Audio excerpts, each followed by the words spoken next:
Okay, this is my car, 2002 Chrysler Sebring 2.7 limited convertible. Okay, and my thermostat from the thermostat housing coolant bleeder, the coolant was leaking from here. These are the tools that I use to change the thermostat housing. And it's a 10mm, and this is 8mm, and this is great. Or let me show you. It's great for you to take the cam out. And I had to go get one from junkyard, and I put it in and install everything in, and same thing happened to the used one, I would say. And I looked at eBay, and I found that you can actually buy thermostat housing with the sensor, like all aluminum, so it's kind of like very strong. I'll show you the pictures from the eBay. Okay, I finally got aluminum thermostat housing coolant ear bleeder.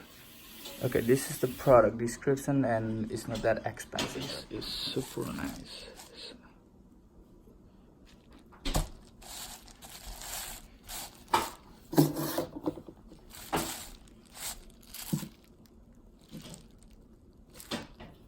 Okay, let's put it in car.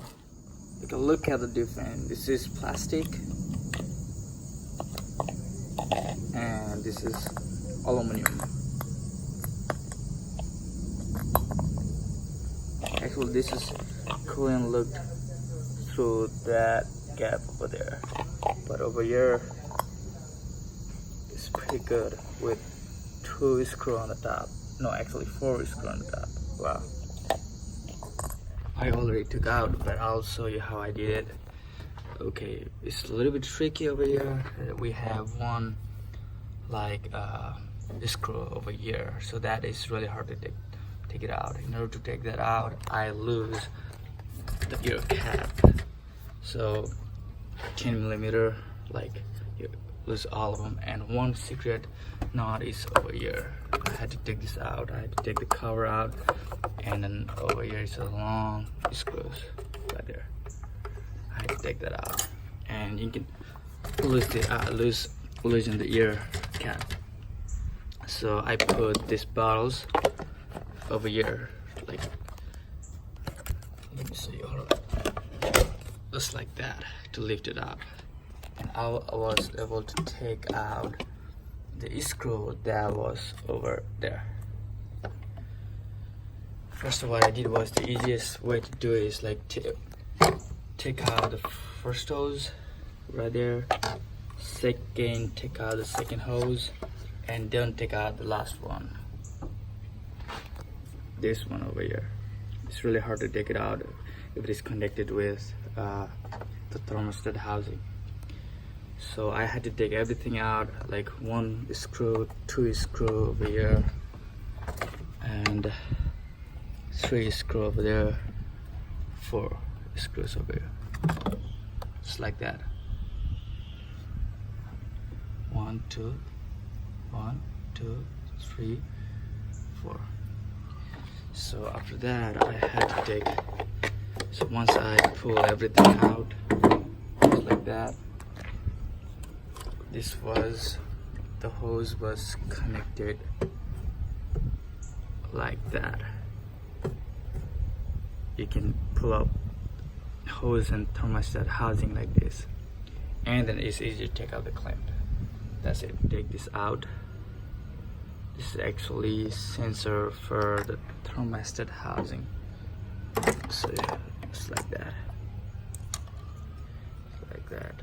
You have to pull the red cap up, and it will press the upper cap over there. Let me see, over this one, and it should come up. And over here, this is some kind of sensor for the, I guess, ear cap. This one, So what I had to do is it was like this. I had to put the minus screw driver just like that. Just put it like that and pull it. It should come up. Okay, I'm using fabric cloth to clean the area. It's pretty dirty, but I think it will do the job. Okay, I finished cleaning up. Looks pretty good to me. Okay, before I put this housing, I would rather connect the coolant hose.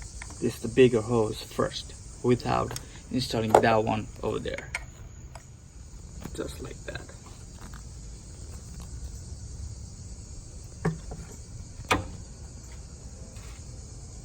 First hose is in.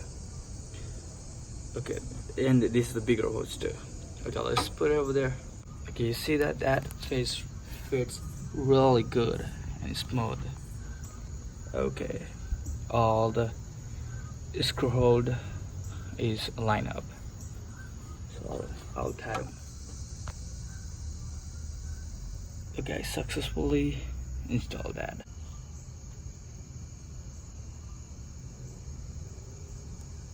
Two longer buds over on the front and short on the back. Be careful.